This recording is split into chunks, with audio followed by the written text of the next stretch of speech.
ज्ञानसंपदा शिशु विहार मराठी विद्यालय प्रशाला कनिष्ठ महाविद्यालयाच्या ज्ञानसंपदा वार्ता या यूट्यूब पेजवर मी वार्ताहर आदित्य उमरे आपणा सर्वांचे स्वागत करतो।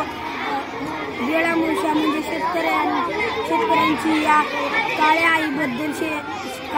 आईबद्दल म्हणजे शेतीबद्दल व्यक्त केलेली कृतज्ञता महाराष्ट्र व कर्नाटकाच्या सीमावर्ती भागातील सण मोठ्या प्रमाणात साजरा केला जातो।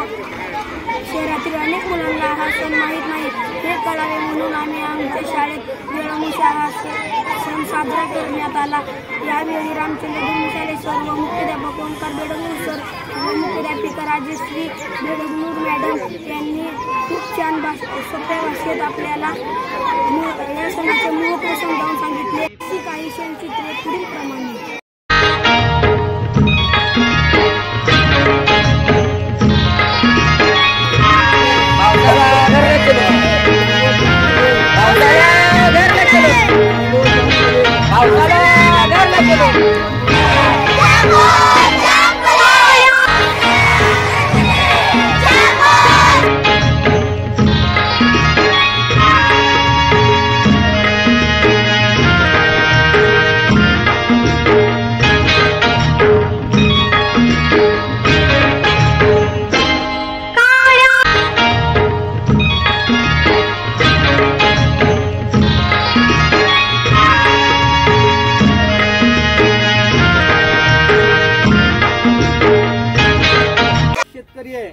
तो धान्य पिकवतो म्हणून आपण जगतो।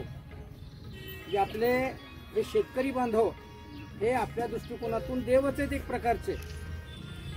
आणि हे शेतकरी लोक वर्षभर जे धान्य पिकवतात या धरणी मातेकडून प्रचंड प्रमाणात ते उत्पन्न मिळवतात। एक दाणा धरणी किती उपकारी आहे बघा, ही जमीन किती उपकारी आहे, किती उपकार आपल्यावर त्या धरणी मातेचे आहेत। शेतकरी एक दाणा पिकवला तर त्याला 1000 दाणे देते ती, एक दाणा पिकवला तर त्याला 1000 दाणे देते ती। एक पोतं धान्य पेरलं जमिनीमध्ये तर 100 पोतं धान्य देण्याची क्षमता या जमिनीकडे। अनेक उपकार आहेत आपल्या धरणीचे आपल्यावर, अनेक उपकार। शेतामध्ये काम करतो आणि शेतातली जी लक्ष्मी आहे, जे पांडव आहेत त्यांची ती पूजा करतो आणि तो शेतीला म्हणजे आपल्या शेतीला आई म्हणून, मायभूमी म्हणून त्याची पूजा करतो। आज मातीची सुद्धा या ठिकाणी आम्ही पूजा केलेली आहे। वेगवेगळ्या प्रकारचे 5 पांडव आहेत, त्यानंतर कलश आहे आणि विद्येची देवता शारदा माता या ठिकाणी आहे, सरस्वती आहे, बरोबर आहे।